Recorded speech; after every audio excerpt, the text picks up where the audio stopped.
नमस्कार साथियों, स्वागत है आप सभी का वाईफाई स्टडी 2.0 पर। मैं हूं अंकित अवस्थी, आप हैं मेरे साथ में आज एक ऐसी खबर पर चर्चा करने के लिए जो कल से सुर्खी बनना शुरू होगी और हर भारतीय के मन में यह सवाल उठेगा, यार हम क्यों नहीं खेल रहे।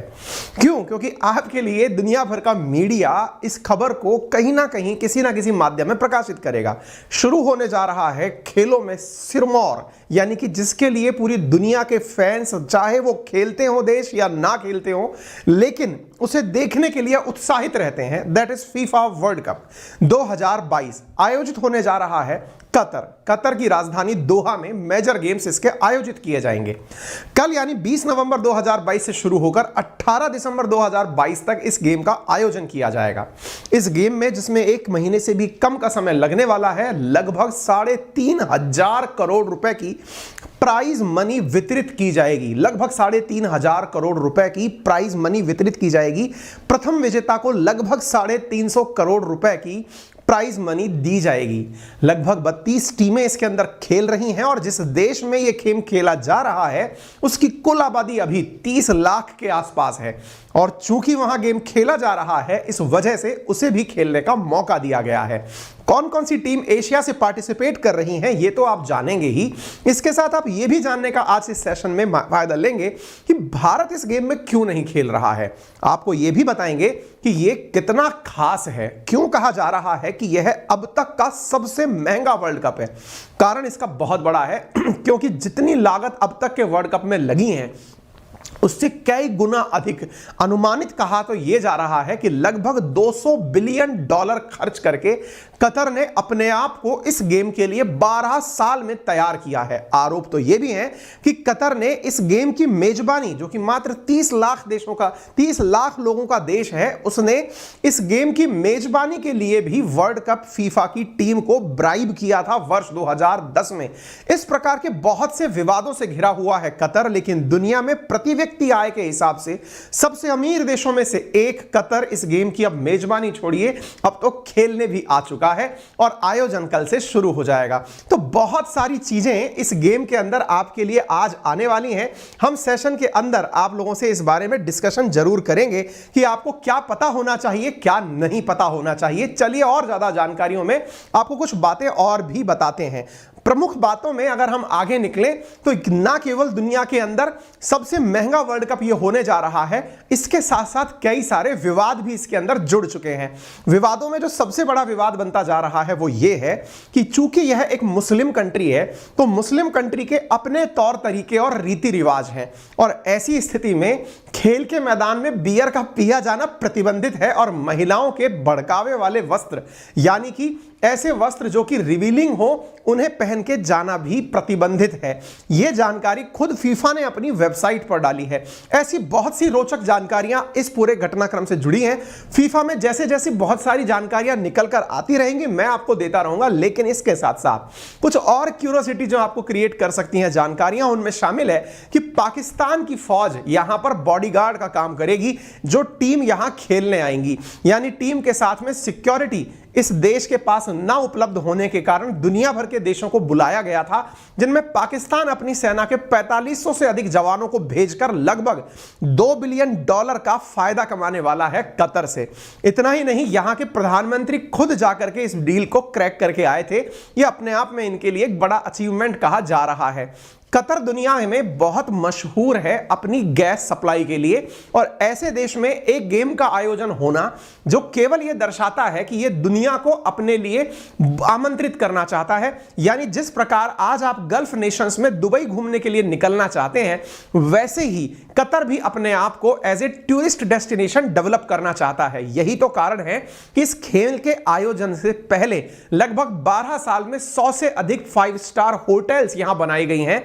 लगभग 5 से अधिक बड़े स्टेडियम बनाए गए हैं। जितनी पॉपुलेशन नहीं है उससे ज्यादा लोगों के खेलने के लिए यहां स्टेडियम नए बना दिए गए हैं। इतना ही नहीं, नए हवाई अड्डे, साथ में मेट्रो स्टेशन समेत कई सुविधाओं की चीजें विकसित की गई हैं ताकि भविष्य में खेल तो भले ही एक बार आयोजित होकर यहां से निकल जाए, लेकिन उसके बाद भी यहां पर टूर्नामेंट आयोजित किए जाते रहे, जैसे वर्तमान समय पर आप दुबई के अंदर वर्ल्ड कप को होते देखते हैं, बहुत से खेल आयोजित होते देखते हैं। इसी प्रकार का अपने आप को टूरिस्ट डेस्टिनेशन बनाने का यह प्रयास कर रहा है।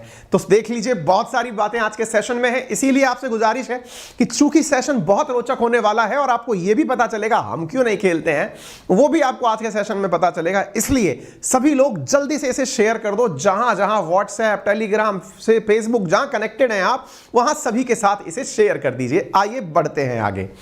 जैसा कि आपको मैंने कहा कि thousands of Pakistani troops in Qatar providing security FIFA world cup. Qatar में फुटबॉल टीम के बॉडीगार्ड के रूप में पाकिस्तान के लोग पहुंचने वाले हैं, ये कैच पॉइंट है लोगों के दिमाग में। आइए हम यहां पर आपको कुछ शुरुआत से बातें बताते हैं। चलिए देखते हैं। आप यहां देख रहे हैं FIFA world cup Qatar 2022। FIFA world cup सबसे पहले 1930 में आयोजित किया गया था। वर्तमान में 32 टीमें इसे खेल रही हैं। अभी तक 2 बार ही इस खेल को आयोजित नहीं किया गया है, अदरवाइज ये हर 4 साल में आयोजित किया जाता है। 1942 एंड 46 जब वर्ल्ड वॉर चल रहा था द्वितीय, उस समय इस खेल को स्थगित किया गया था। वर्तमान जो विनर है उसका नाम फ्रांस है और सबसे ज्यादा बार अगर कोई टीम जीत चुकी है तो उसका नाम ब्राजील है। यह सारी चीजें आपको तथ्यात्मक रूप से पता होनी चाहिए। बात की जाए दुनिया के मैप की तो गल्फ कंट्रीज तो आपको पता ही है, भारत के पश्चिम की तरफ गल्फ नेशंस स्थित हैं और उन्हीं गल्फ में जूम करने पर दिखाई देने वाला देश जिसका नाम है कतर, वो यहां पर कुछ इस प्रकार से आपको दिखाई पड़ता है। 29 लाख यहां पर कुल मिलाकर लोग रहते हैं, लेकिन जब बात की जाए प्रति व्यक्ति आय की तो ये दुनिया के सबसे पैसे वाले लोगों में शुमार होते हैं।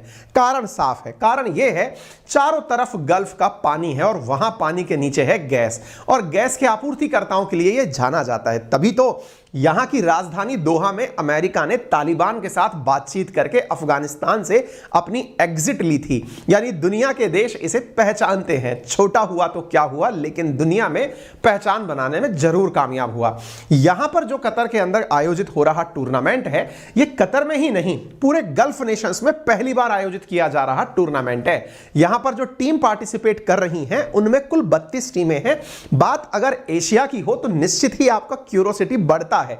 एशिया से कौन से देश खेल रहे हैं, हम तो नहीं है ये दिखाई पड़ता है, लेकिन चीन भी नहीं है ये थोड़ा कम हजम होता है। हम नहीं है समझ में आता है, हम कारण भी उसका दे देंगे, लेकिन चीन जो कि ओलंपिक्स में अपनी पदक तालिका में टॉप 5 में रहता है, हर टूर्नामेंट में अपने आप को आगे रखता है, वो यहां क्यों नहीं है, ये एक बड़ा प्रश्न खड़ा करता है। खैर, दुनिया भर के बहुत सारे देश, लेकिन यहां पर यूरोपियन कंट्री, लैटिन अमेरिकन और अमेरिकन कंट्रीज बड़ी मात्रा में पार्टिसिपेट करती हैं। सवाल यहां पर आकर अटकता है, सर आप तो अपना बता दो कि इंडिया इसमें पार्टिसिपेट क्यों नहीं करता है। क्या कभी हम लोगों ने कभी फीफा का मैच क्वालिफाई भी किया है? देखिए, भारत ने फीफा के लिए क्वालिफाई करने का टेस्ट दिया था। असल में ऐसा नहीं है कि आप खेलना नहीं चाहते, टूर्नामेंट खेलना चाहते हैं, आपकी टीम यहां पर क्वालिफाइंग टूर्नामेंट्स में भेजी जाती है। अब ये क्वालिफाइंग क्या होता है, कुछ ऐसे समझिए, जैसे आप यूपीएससी का एग्जाम देने जब जाते हैं तो यूपीएससी के एग्जाम में प्रीलिम्स होता है, मेंस होता है, फिर इंटरव्यू होता है। प्रीलिम्स और मेंस बहुत बड़े एग्जाम कंसीडर किए जाते हैं और इंटरव्यू होने के बाद आपको फाइनली पद दे दिया जाता है यदि आप सेलेक्ट होते हैं। एग्जैक्टली ऐसे ही यहां पर मेन टूर्नामेंट एक तरह से इंटरव्यू की तरह से समझिए, लेकिन उससे पहले प्रीलिम्स और मेंस, जैसे प्रीलिम्स यूपीएससी के अंदर क्वालिफाइंग होता है, ऐसे ही यहां पर क्वालिफाइंग मैच कराए जाते हैं।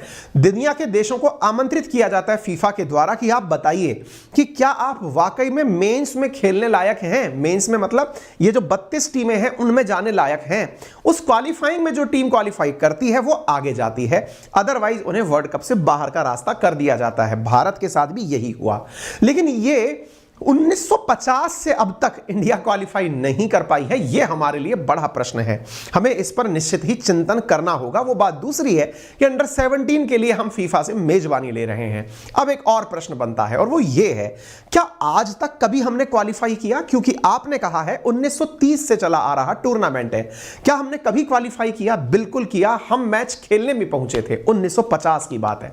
1950 में जब हम खेलने पहुंचे थे तो एक ऐसी घटना हुई जिसे करके दुनिया आज तक शॉक में है। कहते हैं कि शायद इसी की बाद से इंडिया आज तक एंट्री नहीं कर पाई। हम खेलने पहुंचे, खेल के लिए सामने की तरफ हमारे अपोनेंट टीम उपलब्ध करा दी गई, लेकिन उस दौरान मुसीबत यह हुई कि हमारे पास पहनने के लिए जूते नहीं थे। फीफा की कंडीशन थी कि आपको टूर्नामेंट में स्पाइक वाले शूज पहन के खेलना होगा। अगर आप खिलाड़ियों को देखते हैं, अभी मैं किसी खिलाड़ी की तस्वीर आपको लेकर नहीं आया हूं, लेकिन अगर आप खिलाड़ियों को देखें, वर्ल्ड कप यदि आपने कभी देखा हो, खिलाड़ियों को खेलते देखा हो, तो वो नुकीले कीलदार जूते पहनते हैं। आपको याद है जब आपने भाग मिल्खा भाग फिल्म देखी होगी, उसमें भी मिल्खा सिंह के साथ जो सबसे बड़ी दिक्कत थी वो स्पाइक वाले यानी कि गड़ जाने वाले जूते पहनने की थी। वो उसके साथ कंफर्टेबल नहीं थे। हम इंडियंस जो कि बहुत गरीबी से निकल रहे थे, हमें जूते पहनने में बड़ी दिक्कत होती थी। ये एक तरीका है लोगों के सामने बात कहने का। लेकिन दूसरा तरीका भी है जो मैंने खलीज टाइम नामक अखबार में पढ़ा, जो कि एक गल्फ का अखबार है। इसने इंडिया के बारे में लिखा कि ऐसा नहीं है कि इंडिया के पास में उस समय पैसा नहीं था। इस देश के प्रधानमंत्री के कपड़े भी ड्राई क्लीन होने, ये इस जगह लिखा है, मैं मेरी लाइन नहीं बोल रहा हूं, अभी जाकर खलीज टाइम में यही टाइटल डाके गूगल कर लीजिएगा, वहीं से निकाला है मैंने।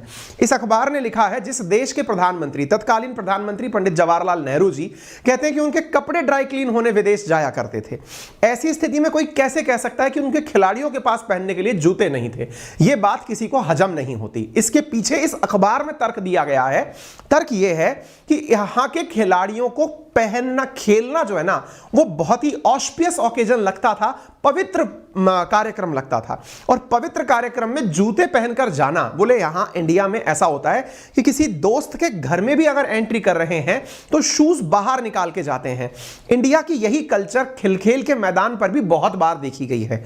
इस अखबार ने कोट करते हुए लिखा है कि जो हॉकी के जादूगर कहे जाने वाले मेजर ध्यानचंद थे, वो भी हॉकी खेलते समय जूते उतार दिया करते थे। एक बार उन्होंने जर्मनी के साथ फाइनल मुकाबले में शूज उतार करके मैच जीत लिया था। इंडिया की धावक कही जाने वाली, यानी कि एक तरह से उड़न तस्तरी कही जाने वाली पीटी उषा, वो भी कई बार शूज उतार करके दौड़ा करती थी। और ये तस्वीरें मार्केट में आज भी उपलब्ध हैं। यानी कि भारत में खेल को इतना पवित्र माना जाता था कि शूज पहनना भी उनके लिए एक अलग तरीका था। और आज भी आप बहुत से लोगों को खेलते हुए बेयर फुटेड यानी नंगे पांव देखते होंगे। तो यहां पर यह तथ्य इस अखबार ने प्रकाशित किया है कि इंडिया के खिलाड़ियों को शूज पहनने की आदत नहीं थी और फीफा ने उस समय कहा कि आप बिना शूज पहने खेल में नहीं उतर सकते, और हमें उस मैच से बाहर होना पड़ा। 1950 से लेकर अब तक हमारी टीम कोई क्वालिफाई नहीं कर पाई है। हालांकि अब हमारी टीम बढ़िया जूते पहनकर खेलती है, लेकिन अब खेल का स्तर शायद हमारा उतना अच्छा मुकाबले में उपलब्ध नहीं हो पाया जो हम क्वालिफाई कर पाए। क्लियर है? तो वर्तमान में भारतीय टीम के कप्तान है सुनील छेत्री, और जो टीम के लिए काम कर रहे हैं, एशिया से जिन टीमों ने पार्टिसिपेट किया है वो मैंने आपको बता दिया है।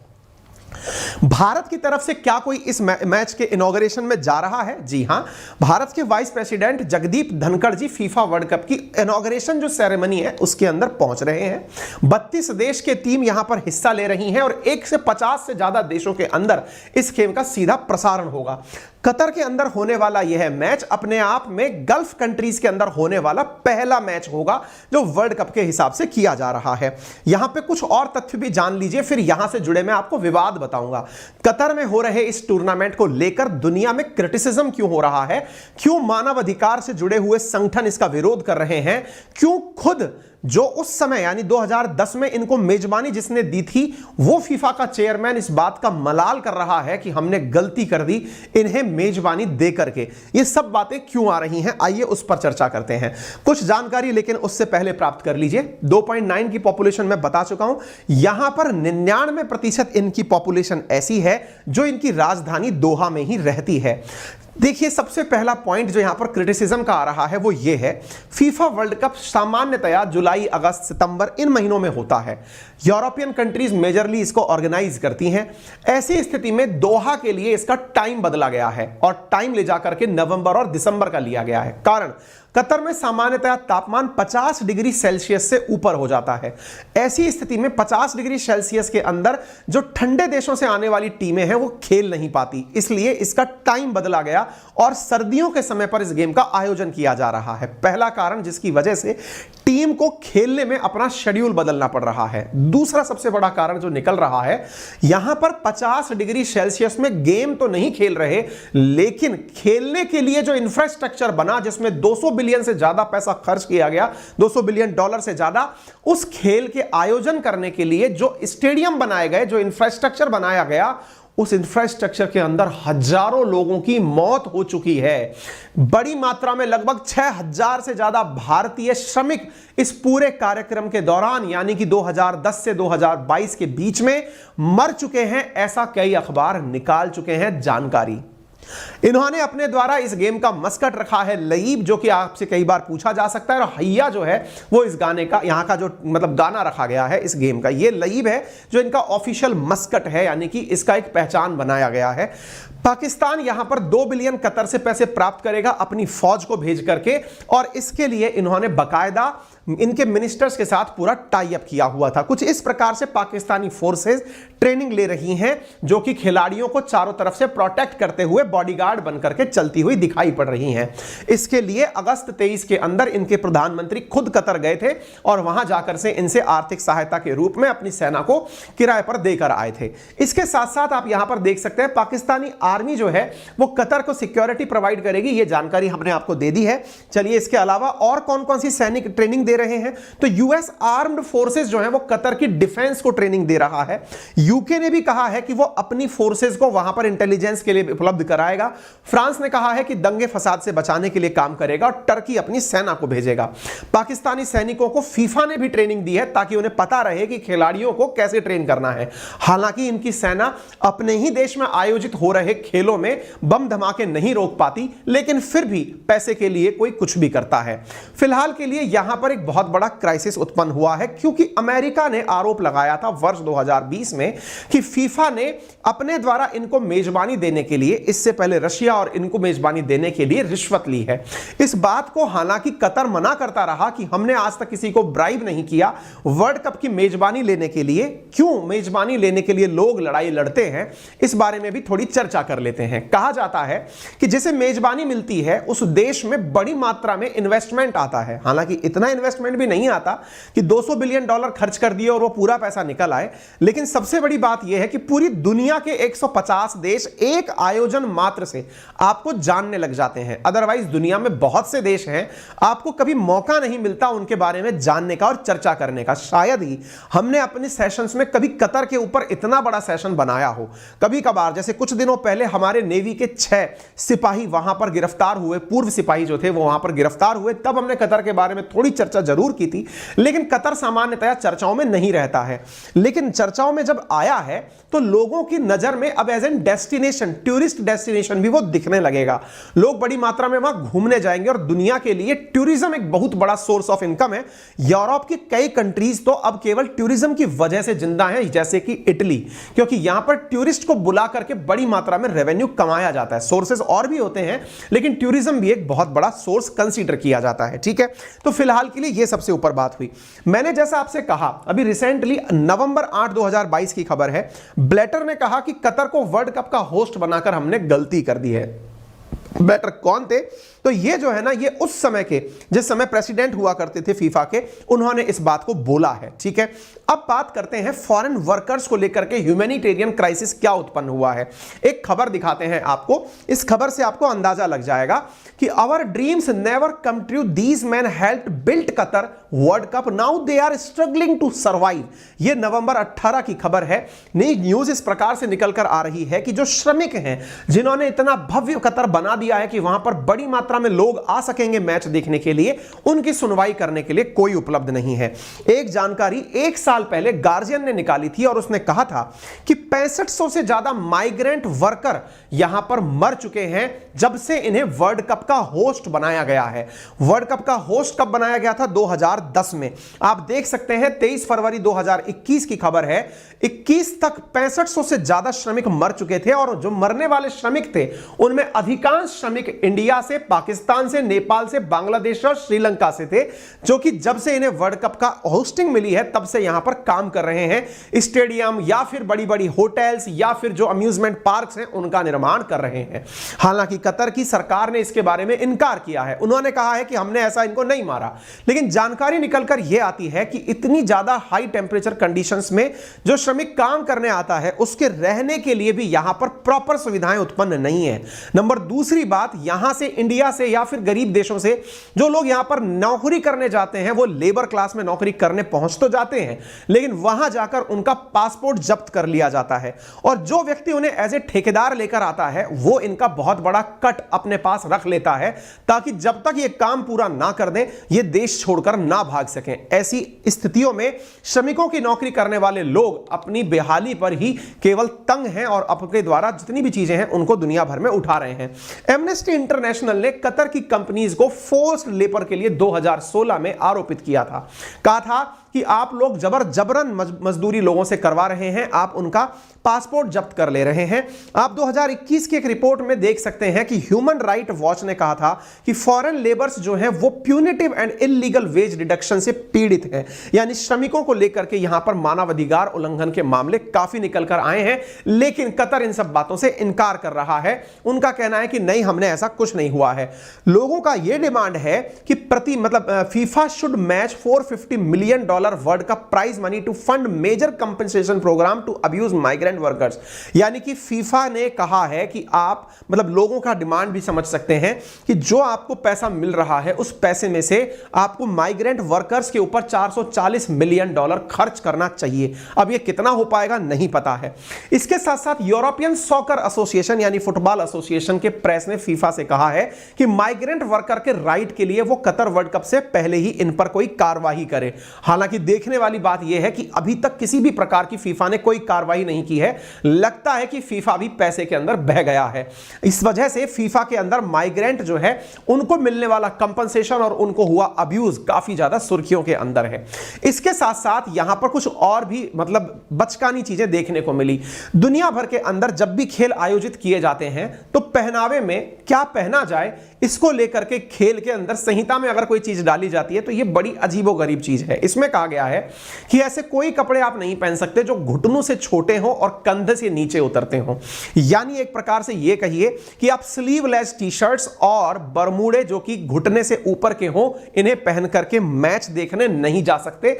आपके कंधे और आपके घुटने ढके होने चाहिए मैच देखने जब जाएं। और इस वजह से फीफा ने भी अपनी वेबसाइट पर भी इस बात को लिखा है कि कतर के स्ट्रिक्ट लॉज को खेल देखने वाले लोगों को फॉलो करना चाहिए। संभव है कि इस वजह से कुछ लोग मैच देखने ना जाएं या फिर अंतरराष्ट्रीय स्तर पर इनका विरोध किया जाए। दूसरी जो खतरनाक घटना हुई है वो ये है, विदेशी देशों के अंदर या फिर ये समझे कि जो यूरोपियन कंट्रीज हैं या अमेरिकन कंट्रीज हैं उन कंट्रीज के अंदर चूंकि सर्दी बहुत होती है और ऐसी स्थिति में उन्हें अल्कोहल ड्रिंक की आदत होती है और इस्लामिक कंट्रीज में अल्कोहल बैन माना जाता है। ऐसी स्थिति में यहां पर कहा गया है कि वर्ल्ड कप के स्टेडियम के अंदर बियर बैन रहेगी, यानी कि अल्कोहल का उपयोग बैन रहेगा। हालांकि होटल्स के अंदर किसी भी प्रकार का बैन यहां पर नहीं कहा गया है। इस वजह से भी जो खेल प्रशंसक हैं उनमें थोड़ी सी मायूसी है। ऐसी कुछ चीजें बचकानी यहां पर निकल रही हैं। हालांकि मैंने आज के सेशन में निश्चित ही आपके साथ बहुत सारी सूचनाएं साझा की होंगी और मुझे पूर्ण उम्मीद है कि जितनी मेहनत से मैंने आपके साथ सूचनाएं साझा की हैं आप भी अपने साथ वालों के साथ जरूर करेंगे। इसी उम्मीद के साथ फिलहाल के लिए इतना ही।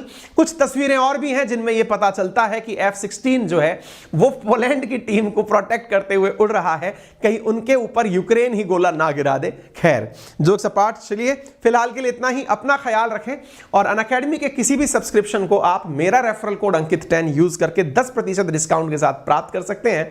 और रविवार के दिन कल 12 बजे, यदि कल 12 या 2 बजे जो भी प्रोग्राम का टाइमिंग है उस समय अगर कोई दिल्ली में मुझसे मिलने आना चाहता है तो लिंक आपको हम कमेंट बॉक्स में दे देंगे। एड्रेस भी आपको वहां बता दिया गया है। दिल्ली में पूसा रोड पर स्थित हमारा जो ऑफिस है वहां पर आप मुझसे मिलने पहुंच सकते हैं। अपना ख्याल रखें। धन्यवाद।